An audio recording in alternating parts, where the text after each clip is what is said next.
di antara kalian. Nah sekarang ibu ingin kalian meyakini kelas, menurut kalian keyakinan kelas apa yang harus ada ketika pelajaran PABP. Oke, boleh ya? Ibu bagikan sismanya, nanti kita tempel sama-sama. Kalian boleh catat satu keyakinan kelas menurut kalian. Ayo tolong dibantu.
Keyakinan kelas PABP.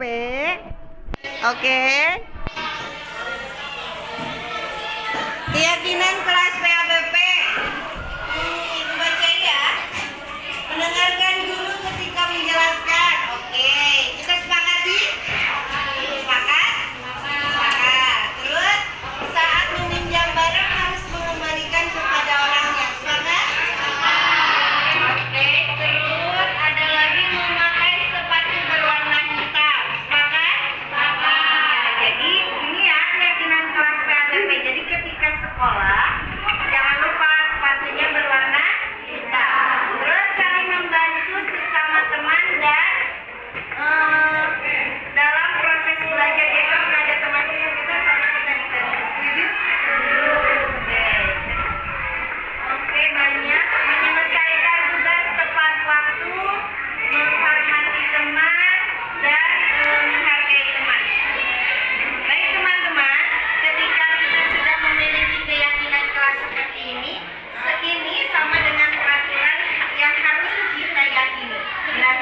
tidak boleh melanggar aturan yang sudah kita sepakati. Paham? Kita setuju ya, sepakati semua keyakinan kelas.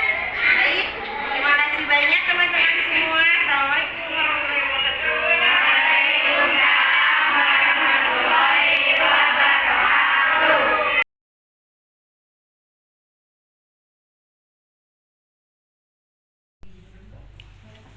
Bismillahirrahmanirrahim. Assalamualaikum warahmatullahi wabarakatuh.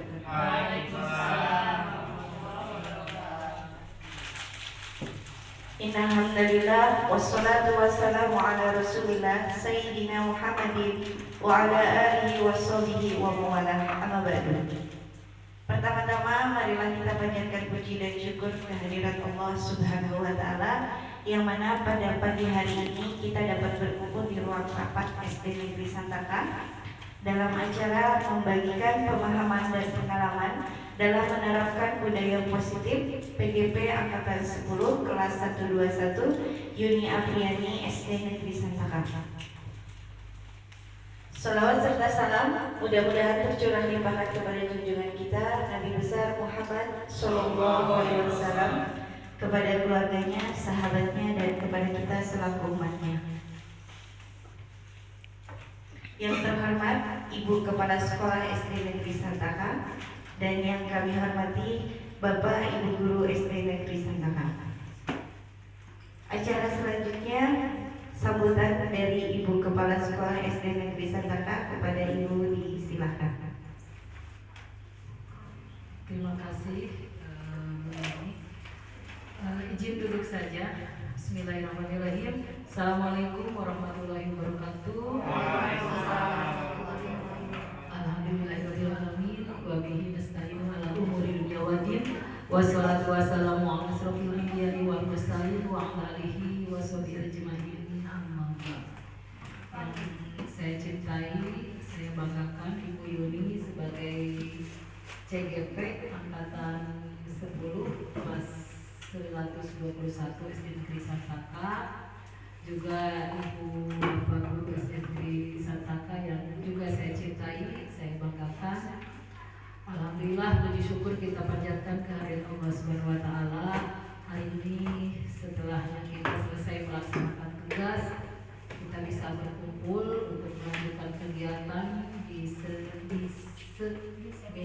diseminasi tentang budaya positif yang nanti akan disampaikan oleh Bu Yuni Apriani.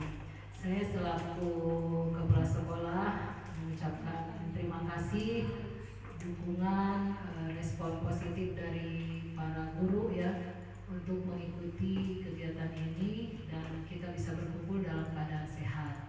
Salawat dan salam senantiasa kita sampaikan kepada junjungan kita Nabi besar Muhammad Sallallahu Alaihi Wasallam, kepada keluarganya, sahabatnya, dan insya Allah syafaatnya sampai kepada kita selaku umatnya hingga akhir zaman. Amin ya Allah ya Rabbal alamin.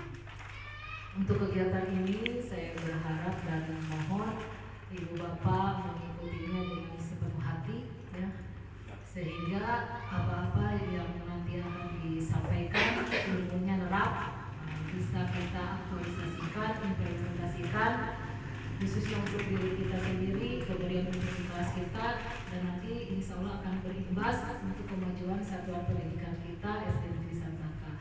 Dan yang terpenting ini bukan hanya sebatas teori ya, karena untuk di SD Negeri Santaka mulai dari angkatan 5 ya, kemudian angkatan 7, angkatan 9, angkatan 10, budaya positif ini seringkali ya secara materi gitu ya, bukan hal yang baru ya, tetapi mungkin yang digarisbawahi adalah aksi nyatanya gitu ya.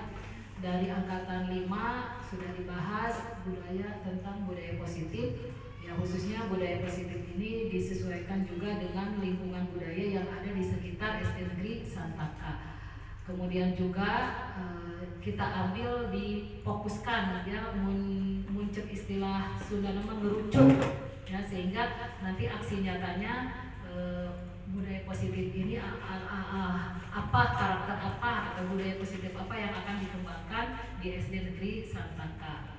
Nah, sehingga mungkin untuk angkatan 10 saya berbicara dengan Bu Yuni, tinggal penguatan, ya, tinggal istilahnya teh mengembangkan gitu, tinggal nguatkeun motivasi diri supaya si budaya positif itu tetap ada gitu, tetap membudaya, ente luntur, ente ada terus kegiatannya hilang, tidak, tetapi sudah ngadarah daging istilahnya, sehingga tinggal memoles lagi, tinggal mengingatkan lagi kalau budaya positif di sekolah kita untuk siswanya, untuk gurunya supaya tidak lupa gitu ya. Nah itu saja mungkin yang bisa saya sampaikan. Selamat untuk Bu Yuni berkegiatan, kegiatannya lancar, kemudian juga terima kasih nanti atas pencerahan, atas ilmu yang akan dikasihkan kepada kita semua, dan berharap kegiatan kita senantiasa mendapat ridho Allah Subhanahu wa taala. Amin ya Allah ya Rabbal alamin. Demikian yang bisa saya sampaikan. Selamat berkegiatan. Billahi taufiq wal hidayah. Wassalamualaikum warahmatullahi wabarakatuh. Baik, terima kasih banyak Ibu Kepala Sekolah untuk sambutannya. Baik, Bapak dan Ibu, selanjutnya saya akan menyampaikan pemahaman dan pengalaman dalam menerapkan budaya positif. Mohon izin Ibu dan Bapak Guru, saya berdiri.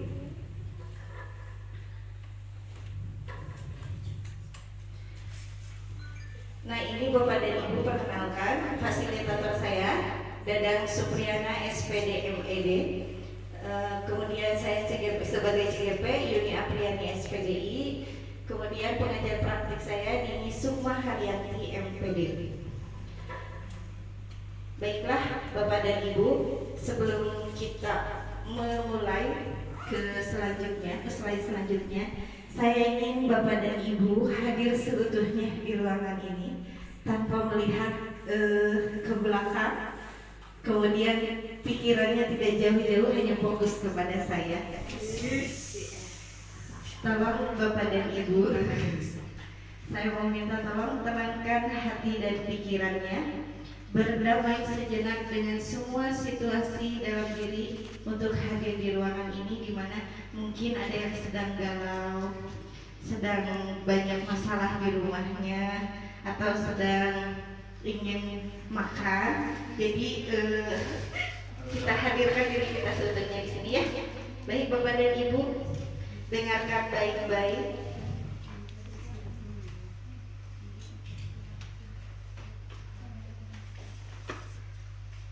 Oh, oke, Bapak dan Ibu izin untuk hadir seutuhnya di ruangan ini. Baiklah, tenangkan hati dan pikiran, berdamai sejenak dengan semua situasi dalam diri untuk hadir seutuhnya di ruangan ini dan fokus terhadap saya. Baik, dengarkan musiknya dan kata-kata dari saya. Silakan Bapak dan Ibu tarik nafas yang sangat dalam. Tahan. 1, 2. Kita ulangi ya. Silakan tarik nafas yang sangat dalam. Tahan sebentar. 1, 2, 3, 4. Hembuskan pelan-pelan. Oke. Tarik nafas lagi yang sangat dalam. Tahan. 1, 2, 3, 4. Hembuskan. Tarik nafas yang sangat dalam dan pejamkan mata. Tahan. 1, 2, 3, 4. Hembuskan pelan-pelan. Baik, 1 kali lagi. Tarik nafas yang sangat dalam dan pejamkan mata. Kemudian tahan. 1, 2, 3, 4. Hembuskan pelan-pelan. Oke, terima kasih Bapak dan Ibu guru hebat. Gimana perasaannya? Sudah tenang belum? Tenang ya. Sudah tenang belum Pak? Tenang ya, alhamdulillah. Baik Pak, saya akan menyampaikan pemahaman dan pengalaman penerapan tentang budaya positif Budaya positif itu adalah pola-pola perilaku, norma, dan nilai-nilai yang mendorong perkembangan individu, kelompok, dan masyarakat dalam arah yang baik. Nah, budaya positif ini cenderung menciptakan lingkungan yang baik, pertumbuhan, kolaborasi, dan kesejahteraan. Baik Bapak dan Ibu, sebelum kita lanjutkan, Bapak dan Ibu guru SD Negeri Santaka yang saya cintai dan banggakan, pertanyaan pemantik dari saya, setuju atau tidak setuju mohon dijawab. Nomor 1, hukuman dapat mendisiplinkan anak. Setuju atau tidak? Tidak. Tidak. Oke, baiklah. Ibu, setuju atau tidak Bu, hukuman dapat mendisiplinkan anak?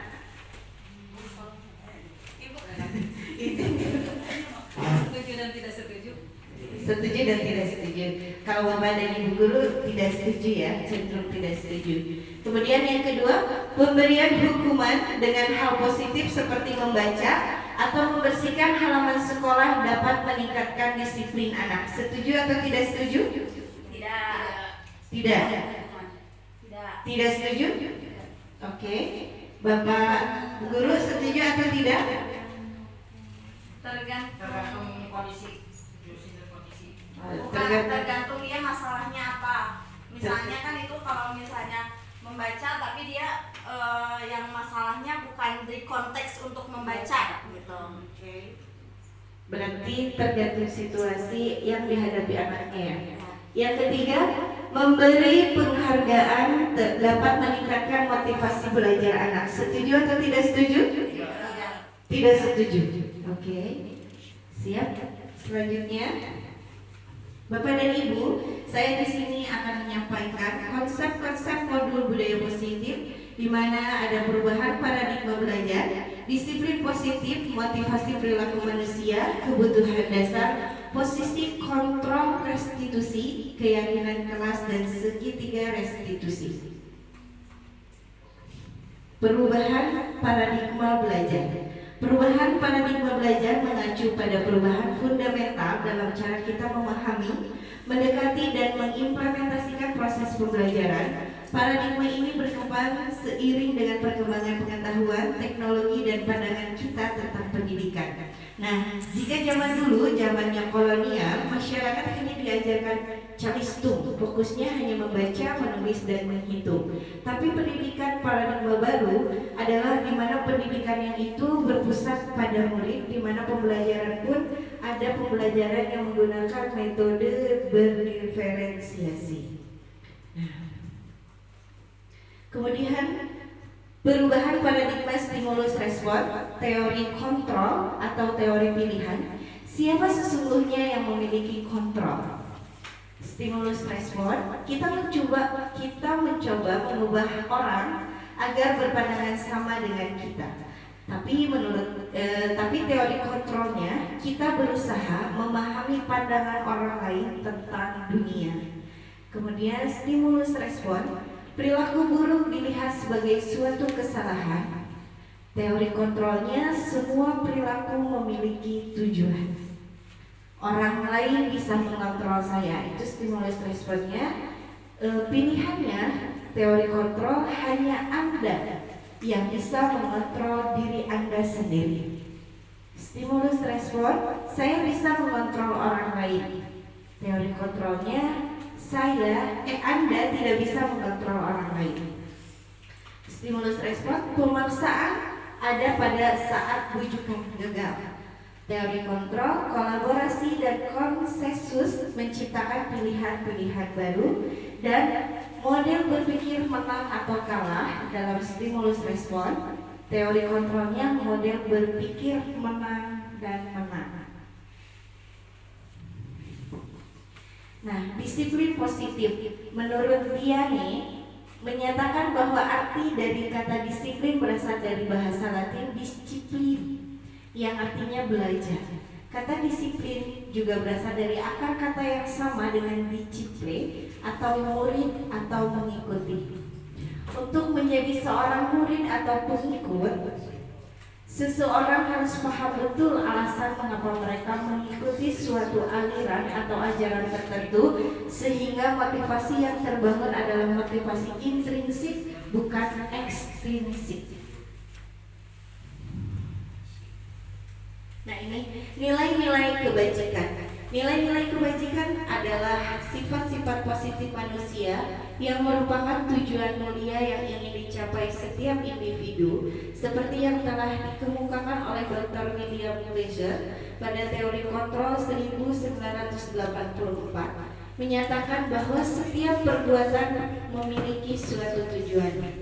Beberapa institusi atau organisasi pendidikan di bawah ini telah memiliki nilai-nilai kebajikan yang diyakini dan disepakati bersama. Salah satunya adalah nilai-nilai kebajikan yang ingin dicapai oleh setiap anak Indonesia yang kita kenal dengan profil pelajar Pancasila.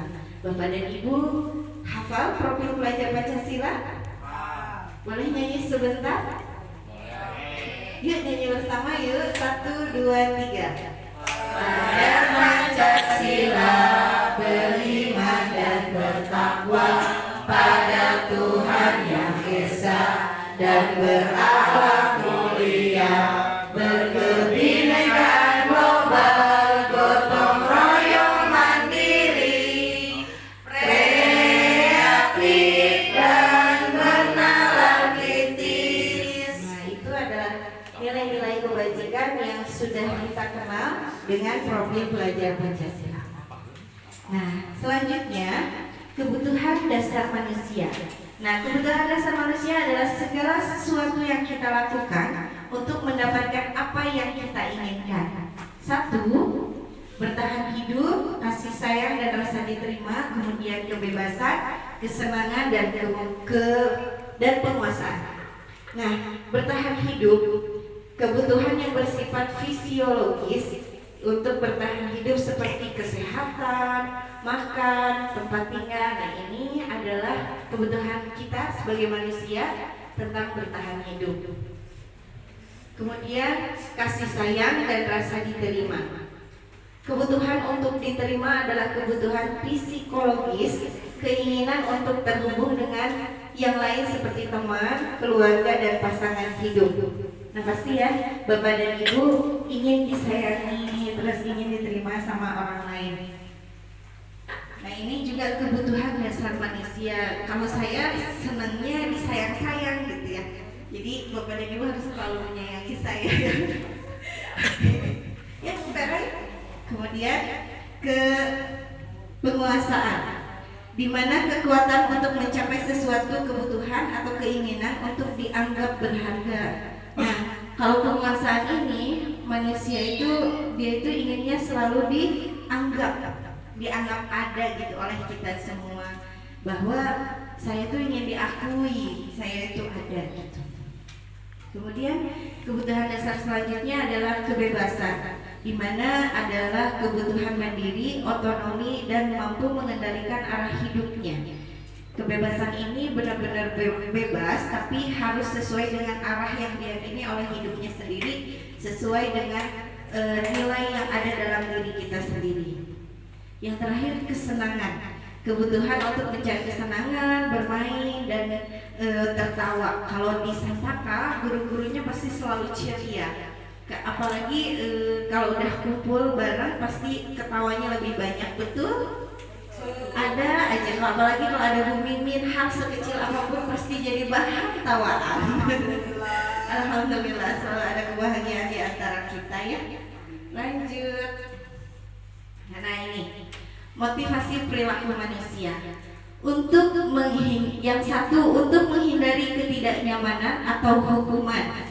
Nah, ini adalah perilaku manusia yang paling rendah. Dari motivasi perilaku manusia, biasanya orang yang seperti ini tuh perilakunya suka menghindar dari hukuman atau masalah jika mereka melakukan sebuah tindakan atau kesalahan. Jadi resep nate ini tuh gitu ya, pergi tidak bertanggung jawab atas apa yang telah dia lakukan. Jadi dia pergi aja gitu, menghindar, tidak mau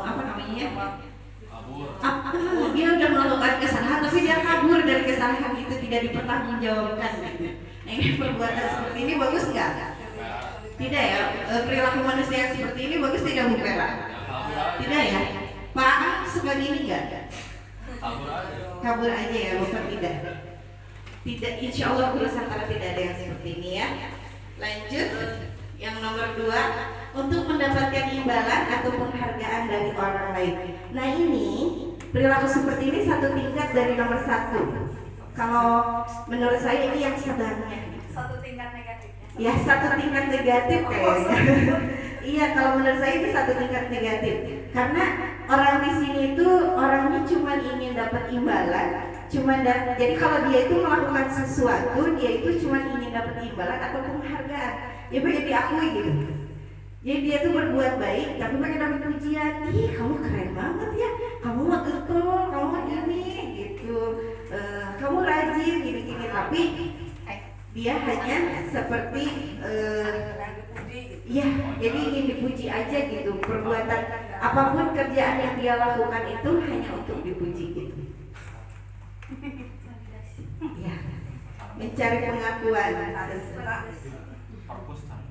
Kemudian yang ketiga, untuk menjadi orang yang mereka inginkan dan menghargai diri sendiri dengan nilai-nilai yang mereka percaya. Kalau ini adalah perilaku manusia level tinggi, tapi level tingginya udah yang ke arah baik, dimana ini adalah masuk ke disiplin positif.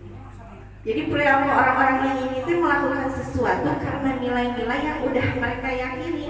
Misalkan positifnya tuh apa gitu yang baik menurut mereka, tapi bukan menurut mereka sendiri. Karena kan baik itu hanya menurut kita, untuk orang lain belum tentu baik. Nah, yang ini perilaku manusia yang ini nilai-nilai yang sudah disepakati bersama, kemudian nilai-nilai yang sudah ada pada dirinya sendiri dia lakukan dengan baik. Jadi tidak ingin dipuji ataupun dia menghindari masalah.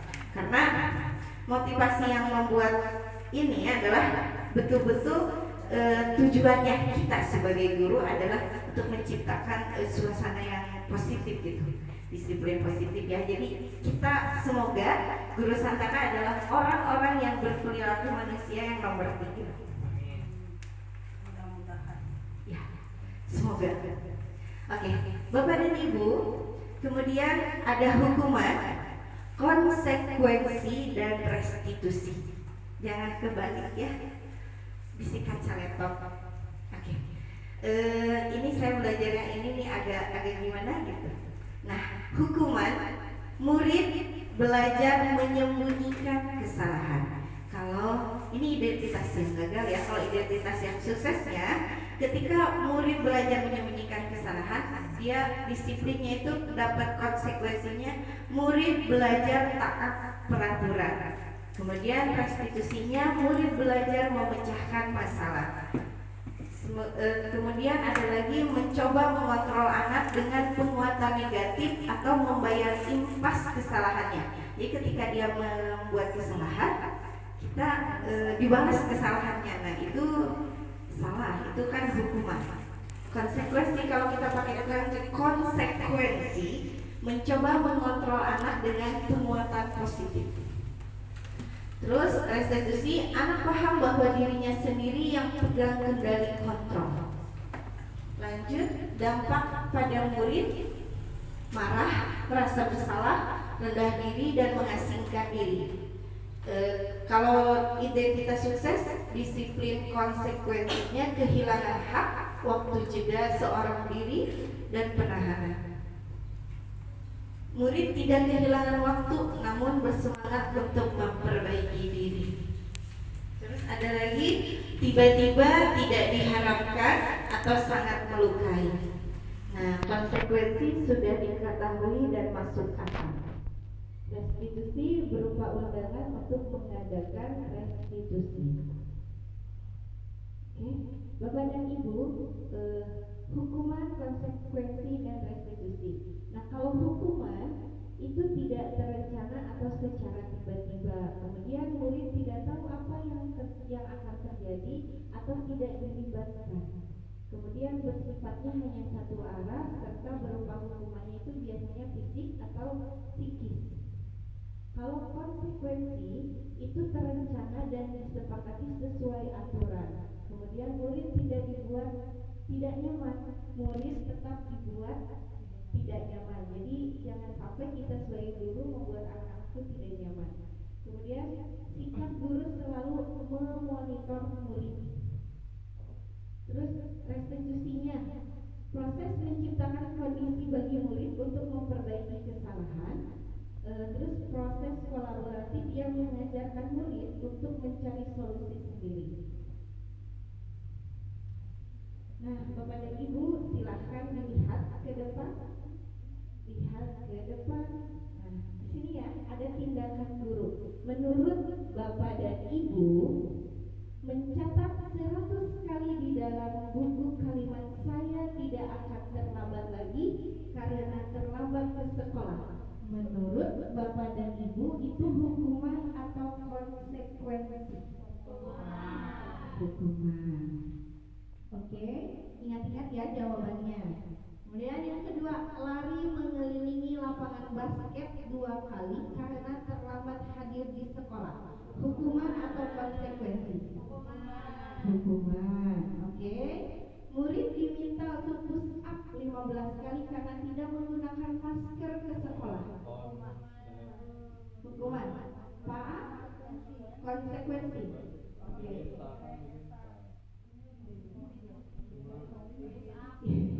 Dia dimintanya push up karena nggak pakai masker. Hukuman. Ada yang konsekuensi?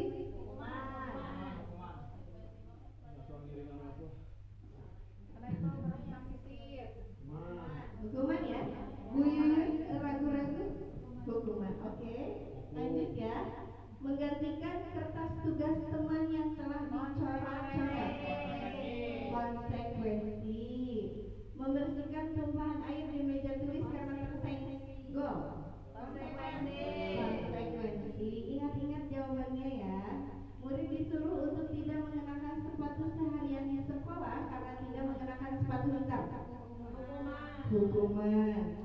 Lari mengelilingi lapangan basket 2 kali karena terlambat 10 menit untuk pelajaran PJOK. Konsekuensi. Ingat jawabannya? Hukuman, konsekuensi, terus hukumannya. Yang lain 1, 2, 3, 4, 5. Yang ke-6 itu konsekuensi apa hukuman? Kan saya tanya ke Ibu. Ya, konsekuensi yang murid disuruh tidak mengenakan. Sekarang berarti sudah tertulis. Kita mau tahu kenapa sepatu hitam bisa aja lupa atau basah masa dia dicat tapi sobek apa bilang terus apa sobek. Ya. Gimana? Bu Siti? Yang murid disuruh jawab dulu menurut aku. Cek abi masih Konsekuensi. Yang lain? Hukuman. Oke, siap. Siap ya? Ini jawabannya ya, ya, hukuman. Jadi mencatat 100 kali di dalam buku kalimat saya tidak akan terlambat lagi karena selamat ke sekolah adalah hukuman. Lari mengelilingi lapangan basket 2 kali karena terlambat hadir di sekolah adalah hukuman. Murid diminta untuk push up 15 kali karena tidak menggunakan masker ke sekolah adalah hukuman. Mengganti kertas tugas teman yang telah dicoret-coret adalah konsekuensi. Dan membersihkan tumpahan air di meja tulis karena tersenggol pada saat belajar adalah konsekuensi. Murid disuruh untuk tidak mengenakan sepatu seharian di sekolah karena tidak mengenakan sepatu hitam adalah hukuman. Lari mengelilingi lapangan basket 2 kali karena terlambat 10 menit untuk pelajaran PJOK adalah konsekuensi. Nah, sekarang ada posisi kontrol dulu. Bapak dan Ibu, izin selamat menyaksikan dulu ini ya.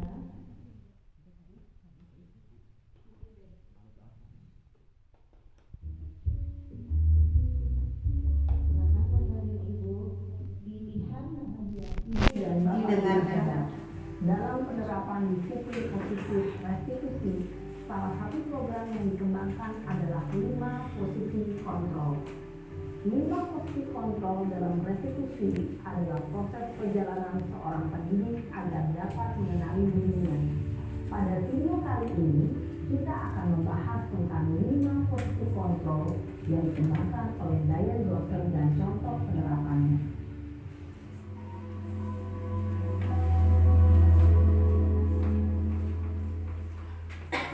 5 posisi kontrol itu adalah 1. Posisi penghukum, 2. Posisi pembuat merasa bersalah, 3. Posisi teman, 4. Posisi pemantau atau monitor, dan 5. Posisi manajer. Untuk lebih memahami kelima posisi tersebut, mari kita saksikan kasus Naren yang terlambat hadir 20 menit di sekolah dan melihat bagaimana kelima posisi kontrol dalam menghadapi masalah tersebut.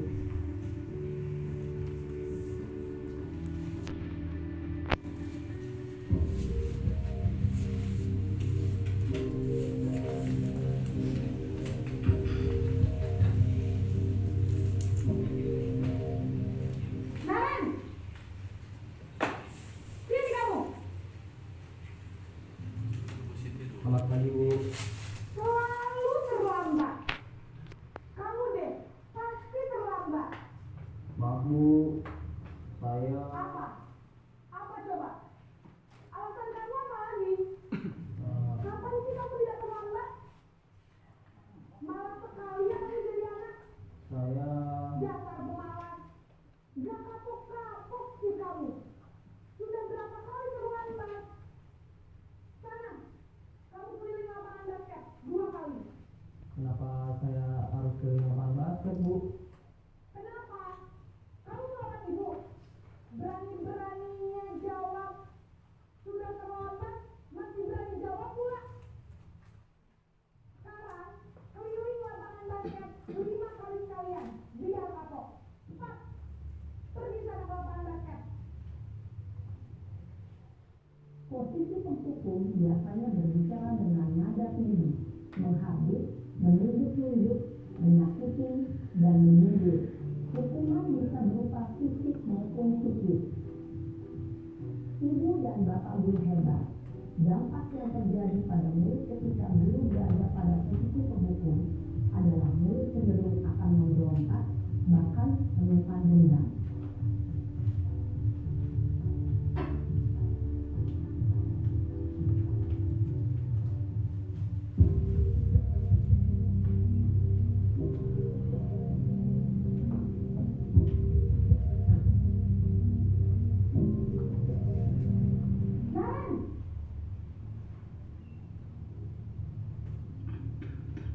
Selamat pagi, Bu. Naren, kamu kenapa terlambat lagi, nak? Ya Tuhan, Naren, kamu tenang ya, bikin ini susah ya. Kalau kamu terlambat lagi, nanti ibu yang ditegur bapak kepala sekolah, nak. Disangka ibu tidak bisa menghina kamu.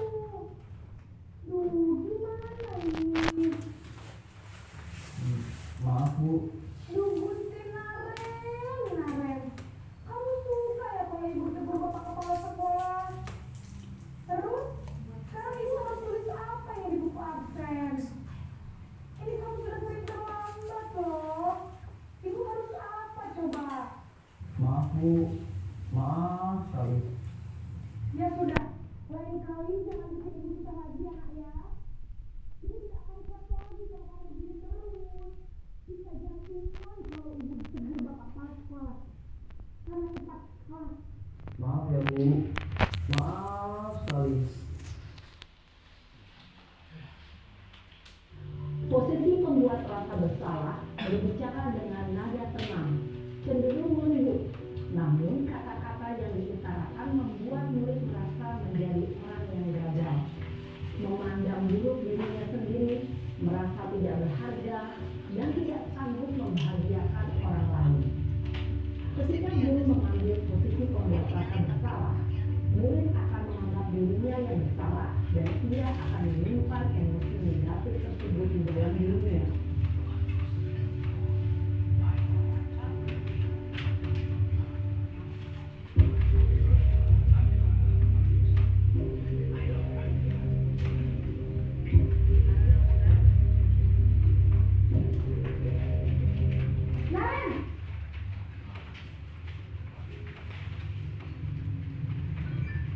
pagi Bu.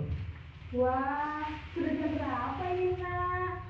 Terlambat lagi ya sayang. Iya Bu, habis ibu saya lupa bangunkan saya Bu. Kamu malah menyalahkan ibu kamu.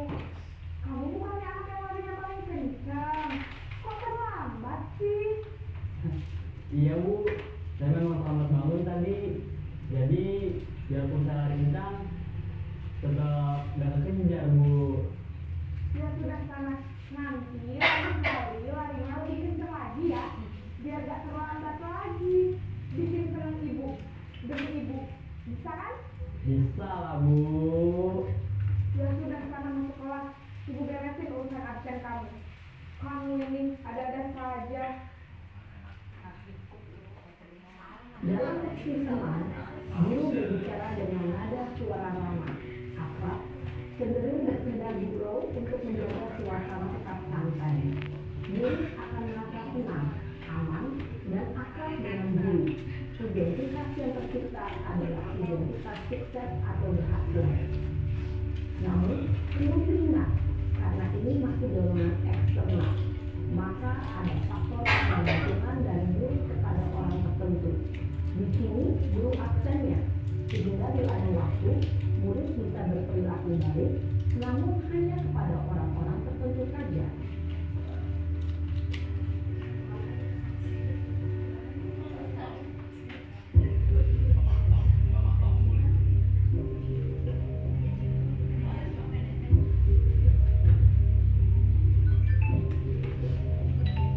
Naren,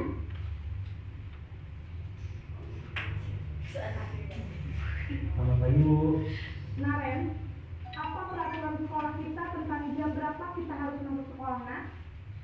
Kita harus di sekolah jam 7 Bu. Iya betul, sekarang sudah jam 7.20. Naren sudah tahu konsekuensinya jika terlambat hadir.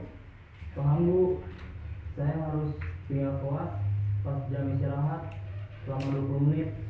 Iya benar, konsekuensinya demikian. Jadi nanti jam 9.30 pas istirahat, kamu harus tinggal di kelas, kerjakan tugas tambahan untuk ketertinggalan kamu, ya? Baik Bu. Posisi pemantau mengandalkan penghitungan atau data untuk mengontrol murid. Guru mengarahkan murid berdasarkan peraturan dan konsekuensi.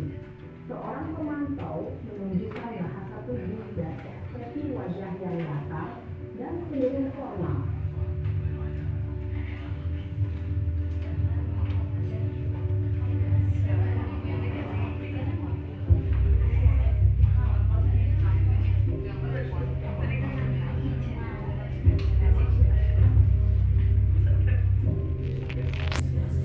Naren,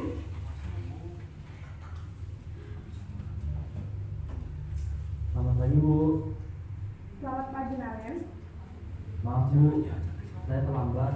Iya, sekolah masuknya jam 7, sekarang sudah jam 7.20. Jadi sekarang bagaimana ini Naren?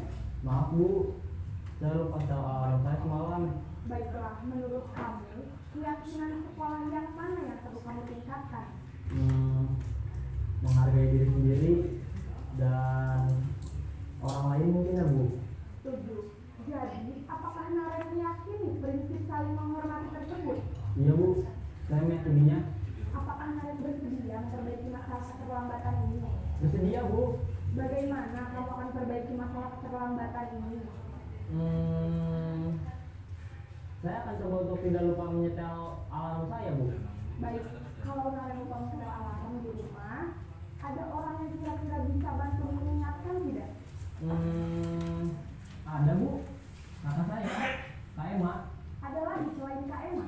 Selain Kak Emma, ada ibu saya. Baik, jadi yang mengingatkan Naren adalah Kak Emma dan ibu kamu ya? Kira-kira akan mulai alarm kapan nih Naren? Setelah pulang sekolah, akan segera saya lakukan. Baik, jadi Naren akan setel alarm untuk bangun besok pagi dan akan diingatkan oleh kakak dan ibunda Naren ya. Ada lagi yang mungkin perlu dilakukan Naren agar tidak terlambat bangun lagi. Tidak ada Bu. Baik Naren, terima kasih untuk kerjasama kamu. Sekarang kamu perlu kembali ke kelas untuk belajar. Baik Bu, terima kasih. Posisi manajer adalah posisi kontrol yang disarankan untuk membimbing murid memiliki sikap disiplin yang positif, yaitu murid yang mandiri, bertanggung jawab, dan dapat memecahkan masalah. Tujuan dari posisi ini adalah agar murid dapat berefleksi atas tindakannya. Guru akan dengan tulus memberikan pertanyaan-pertanyaan bermakna, sehingga membuat murid dapat belajar dari kesalahannya dan mencari sebuah solusi untuk menyelesaikannya. Ibu dan Bapak guru hebat, setelah mengamati adegan kelima posisi kontrol tadi, kira-kira posisi mana yang paling ideal? Posisi mana yang dapat menunjang motivasi intensif murid? Ya, tentu posisi manajer.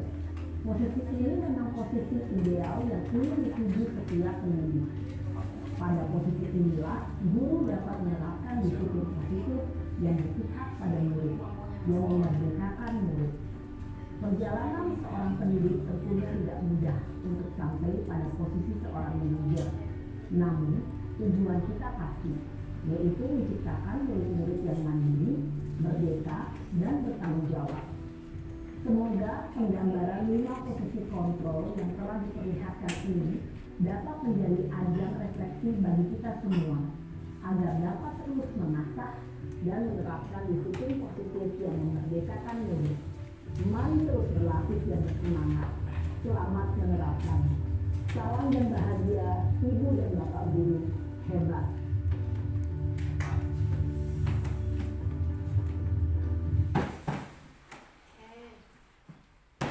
Baiklah, demikian video 5 posisi kontrol guru. Nah, Bapak Ibu, setelah menyimak posisi kontrol guru, kira-kira nih selama ini nih kita ada di posisi yang mana? Sudahkah menjadi posisi yang manajer? Atau sedikit demi sedikit mau menuju ke manajer? Menuju. Dan mudah-mudahan tidak sebagai pokok. Iya, semoga ya. Pernah jadi manajer Bu. Oke, curhat Pak ya. Oke, Bapak dan Ibu guru hebat, semoga kita bisa menjadi guru yang ada di posisi manajer, di mana murid-murid kita bisa, kita menjadi pendidik yang bisa berpusat pada murid. Oke, saya ada satu kasus, kira-kira nih, tapi saya ceritakan ya, tidak ditayangkan. Ada satu kasus, satu kejadian di mana kejadian ini menurut Bapak Ibu ada di posisi mana seorang guru tersebut. Kejadiannya seperti ini. Ada satu kegiatan di sekolah tersebut, kita anggap sekolahnya namanya Insan. Di sekolah Insan tersebut ada seorang guru, terus ada kegiatan, kemudian guru tersebut apa istilahnya, anak-anaknya itu suruh antri untuk mengambil susu misalkan. Contohnya ambil susu. Susu tersebut diambil sama anak-anak A, B, C, dan D. Nah, kemudian mereka ambil, ternyata susu tersebut itu tumpah. Entah siapa yang melakukannya. Ketika susu itu tumpah, si guru tersebut itu malah memarahi anak anak-anak tersebut dan membuat mereka tidak boleh mengantri untuk mengambil susu dan mengunci mereka di dalam kelasnya. Nah, menurut Bapak dan Ibu, tindakan guru tersebut di sekolah Insan tersebut ada di posisi yang mana? Kenapa demikian? Menangkap uang. Oh, gitu. Lalu tidak mendengarkan alasannya apa. Dihukum semuanya gitu. Iya, ditumpahkan misalkan sama si B, tapi dihukum, maksudnya Berefek pada anak iya, lain. berefek pada yang lain. Berarti itu guru tersebut ada di posisi mana? Oh. Terus seharusnya kita harus seperti apa? Hanya kronologi dulu. Ada yang mau bicara satu orang? Boleh? Bu Siti mau bicara? Silakan, boleh Ibu. Ibu mengungkapkan pendapatnya dari kasus yang tentang susu tumpah. Baik, terima kasih atas kesempatannya. Kalau menurut saya seharusnya yang dilakukan oleh guru tersebut adalah menstabilkan identitas dulu. Artinya guru tersebut harus menanyakan kepada anak tersebut apa yang sebenarnya terjadi. Walaupun mungkin itu kesalahan satu orang, tapi kan berimbas kepada teman-teman yang lainnya. Dan yang anak yang bersalah tersebut juga kita kan nggak boleh menghukumnya. Ditanya dulu permasalahannya apa atau kronologisnya seperti apa, kemudian sampai kepada nantinya anak tersebut itu menemukan jawabannya apa yang harus dia lakukan untuk permasalahannya itu, bukan malah gurunya langsung menjudge dan menghukum anak tersebut. Itu menurut saya. Terima kasih. Baik, terima kasih banyak untuk jawabannya, Miss Siti. Ya, betul. Bahwa kita itu sebagai guru tidak boleh langsung menghukum atau menjudge anaknya. Kita harus tetap menanyakan kenapa bisa tumpah, apa yang terjadi. Baik, selanjutnya ya. Berarti tadi kasus tadi gurunya adalah seorang penghukum ya. Maka kita tidak menjadi seperti itu. Baik, Bapak dan Ibu, yang selanjutnya kasus yang tadi kita sambung ke permasalahan yang nanti ya. Ini ada keyakinan kelas. Keyakinan kelas adalah prinsip-prinsip yang diyakini dan disepakati oleh seluruh anggota kelas untuk menciptakan lingkungan belajar yang positif dan mendukung. Nah, manfaat keyakinan kelas itu adalah untuk menciptakan lingkungan yang positif, meningkatkan kedisiplinan, mendukung pembelajaran yang efektif, tanggung jawab, dan mengurangi konflik. Bapak dan Ibu, kemarin saya membuat keyakinan kelas di kelas 5 adalah keyakinan kelas PABP. Jadi saat belajar pendidikan agama Islam dan budi pekerti bersama 30 orang siswa di kelas 5. Oke, karena sedang pelajaran PABP ya Bapak dan Ibu, mohon izin. Ini keyakinan PABP kelas 5, semoga terus nanti ketika tahun ajaran baru bisa diterapkan. Ini hasil kesepakatan kita di kelas bersama teman-teman kelas 5. Berdoa sebelum dan sesudah belajar, datang tepat waktu untuk belajar, untuk siap belajar, datang tepat waktu dan siap untuk belajar. Kemudian menyelesaikan tugas tepat waktu, saling membantu dalam proses pembelajaran, saling menghormati dan menghargai teman, memakai peci untuk laki-laki saat pelajaran PABP dan memakai kerudung untuk perempuan saat pembelajaran PABP. Mohon izin Ibu, untuk yang nomor 6 ini apakah diperbolehkan?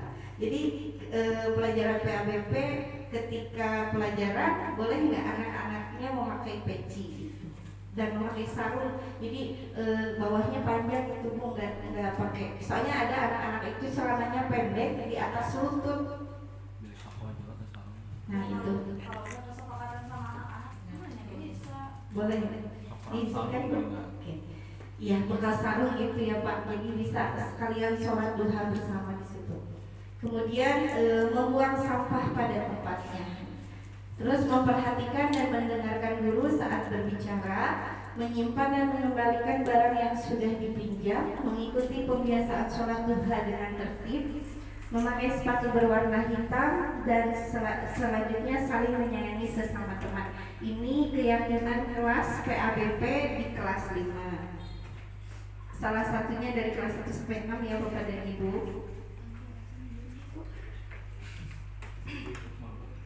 Segitiga restitusi. Nah ini selanjutnya ya, tadi kita sempat disenggol sedikit sama Ibu Siti. Segitiga restitusi itu adalah suatu proses dialog yang dijalankan oleh guru agar dapat menghasilkan murid yang mandiri dan bertanggung jawab. Nah, kita sebagai guru itu harus menstabilkan identitasnya dulu, baru validasi tindakan yang salahnya dan menanyakan keyakinan kelasnya. Nah ini ya, segitiga restitusi, menstabilkan identitas berdasarkan prinsip membuat kesalahan adalah bagian dari proses pembelajaran. Nah, di sini berbuat salah itu tidak apa-apa gitu ya. Jadi ketika menstabilkan identitas itu, ketika anak berbuat salah itu, kita bicaranya seperti itu. Berbuat salah itu tidak apa-apa. Kemudian tidak ada kok manusia yang sempurna kecuali Nabi Muhammad ya. Kecuali kesalahannya diulang terus benar. Nah itu, kalau kesalahan yang sama itu beda konsekuensinya. Kemudian saya juga pernah melakukan kesalahan seperti itu. Terus ditanya lagi, kita bisa menyelesaikan ini. Bapak Ibu tidak tertarik kok mencari siapa yang salah, tapi Bapak atau Ibu ingin mencari solusi dari permasalahan ini. Kemudian kamu berhak kok merasa seperti itu. Terus apakah kamu sedang menjadi teman yang baik buat dirimu sendiri gitu ya. Jadi kita harus seperti ini dulu. Proses penyelesaian masalah dengan anak-anak, dengan murid-murid kita itu harus distabilkan dulu identitasnya, biar mereka itu merasa nggak merasa nyaman dulu, tidak merasa bersalah. Bukan tidak merasa bersalah, harus merasa bersalah, tapi dengan dia itu akan berani mengungkap kesalahannya. Kemudian yang kedua, kita harus validasi tindakan yang salahnya berdasarkan prinsip setiap perilaku berupaya memenuhi kebutuhan tertentu. Nah, pertanyaan-pertanyaan buat anaknya, padahal kamu bisa kok melakukan yang lebih buruk dari ini, gitu ya. Terus kamu pasti punya alasan mengapa kamu melakukan hal seperti itu. Kemudian kamu patut bangga pada dirimu sendiri karena kamu telah melindungi sesuatu yang penting buat kamu. Terus ada lagi pertanyaannya, kamu boleh mempertahankan sikap itu, tapi kamu harus menambah sikap yang baru. Nah ini ya, jadi ketika validasi tindakan masalah kita harus seperti ini. Karena kan anaknya kalau udah bohong teh kekeh sama pembohongnya gitu. Kebohongan yang dia lakukan teh udah dipertahankan. Nah kita pun harus siap melakukan pertanyaan ini. Boleh kamu bertahan dengan kebohongan kamu, tapi harus terus ditambahin sikap yang baru apa gitu. Selanjutnya menanyakan keyakinan kelasnya berdasarkan prinsip teori kontrol, bahwa pada dasarnya kita termotivasi secara intrinsik. Nah, ditanya anaknya nih, apa keyakinan kelas kita, kemudian nilai-nilai apa yang telah disepakati bersama, seperti apa gambaran sebuah kelas yang ideal menurut kamu. Kemudian kamu ingin menjadi orang yang seperti apa. Nah ini akan memancing ketika dia tetap berbohong, dia akan muncul jawaban yang jujur.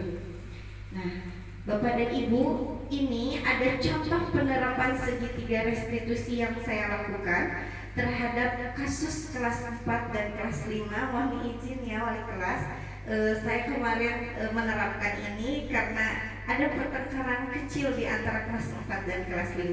Silahkan Bapak dan Ibu menyaksikan.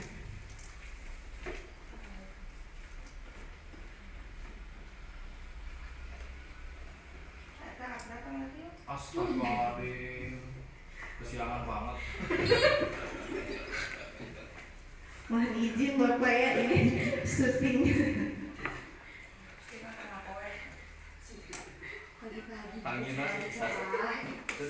Ini pagi, tapi cerah sekali gitu loh Ibu, Bapak ya. Ya, silakan disimak.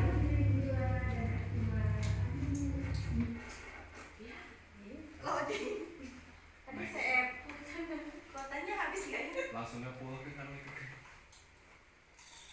Password.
Bapak dan Ibu, demikian contoh penerapan segitiga restitusi yang saya lakukan.